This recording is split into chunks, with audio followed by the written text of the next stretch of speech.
യോഹന്നാന്റെ സുവിശേഷം 16-ാം അധ്യായം 33-ാം വാക്യം. ലോകത്തിൽ നിങ്ങൾക്ക് ഞെരുക്കമുണ്ടാകും, എങ്കിലും ധൈര്യമായിരിക്കുവിൻ, ഞാൻ ലോകത്തെ കീഴടക്കിയിരിക്കുന്നു. ലോകത്തിൽ നിങ്ങൾക്ക് ഞെരുക്കമുണ്ടാകും. ഞെരുക്കം നിങ്ങളിൽ നിന്ന് മാറ്റപ്പെടുമെന്നുള്ളതല്ല, നിങ്ങൾക്ക് ആ ഞെരുക്ക അനുഭവങ്ങൾ ലോകത്തിൽ അനുഭവിക്കേണ്ടതായി വരുമെന്ന് ക്രിസ്തു മുന്നമേ പറഞ്ഞിട്ടുണ്ട്. പക്ഷേ ധൈര്യമായിരിക്കണമെന്ന് വചനം ചേർത്ത് വയ്ക്കുകയാണ്. അതിൻ്റെ അർത്ഥം സംഭവിക്കാൻ പാടില്ലാത്തതെന്തോ ഒന്ന് ജീവിതത്തിൽ സംഭവിച്ചു എന്ന മട്ടിൽ ജീവിക്കേണ്ട എന്നർത്ഥം. അതിനെ സമീപിക്കേണ്ട, അതിനെ കാണേണ്ട എന്നർത്ഥം. ഒരു സ്വാഭാവികമായൊരു ദൈവ പൈതലിന് ഞെരുക്കം സ്വാഭാവികമായ ഒരു കാര്യം പോലെ. രാവിലെ പകൽ, വൈകിട്ട് ആ പകൽ അസ്തമിക്കുന്നു, ഇരുട്ട് വരുന്നു. ഇത് സ്വാഭാവികമെന്ന് നമ്മൾ പറയാറില്ലേ?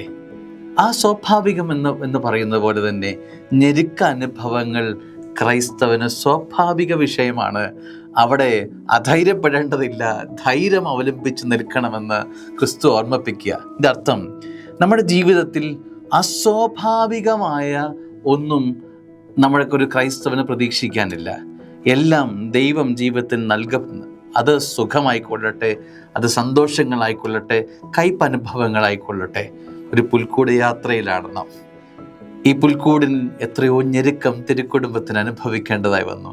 ക്ലേശകരമായ അനുഭവങ്ങൾ പരിശുദ്ധ അമ്മയ്ക്കും യൗസേപ്പ് പിതാവിന് അനുഭവിക്കേണ്ടി വരുന്നു. ഈ യാത്രയിലെല്ലാം അസ്വാഭാവികം എന്ന വിധത്തിൽ, ചോദ്യങ്ങൾ എന്ന വിധത്തിൽ, പിറുപിറുക്കാനുള്ള കാരണങ്ങളും വഴികളും ഏറെ നിൽക്കുമ്പോൾ ഇതൊന്നും ഇവിടെ കാണുന്നില്ല. ഇതെല്ലാം സ്വാഭാവികമായി ഒരു ദൈവ പൈതലിന് സംഭവിക്കേണ്ടതെന്ന മട്ടിൽ ആ തിരുക്കുടുംബ യാത്ര ചെയ്യുകയാണ്. നമുക്കും ഈ ഒരു ഭാവം രൂപപ്പെടുന്നത് നല്ലതാണെന്ന് എനിക്ക് തോന്നുന്നു. ഈ പരിശുദ്ധ നോമ്പിൻ്റെ അരൂപിയിൽ കടന്നു പോകുമ്പോൾ ഈ 6-ാം ദിനത്തിൽ ഈ ഒരു സ്വഭാവം, ഈ ഒരു മാനസികാവസ്ഥ, ഈ ഒരു പൊരുത്തപ്പെടൽ മനസ്സിൽ നല്ലതാണ്.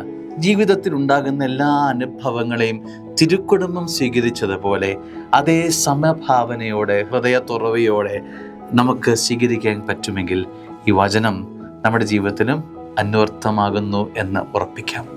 ദൈവം അനുഗ്രഹിക്കട്ടെ. ആമേൻ.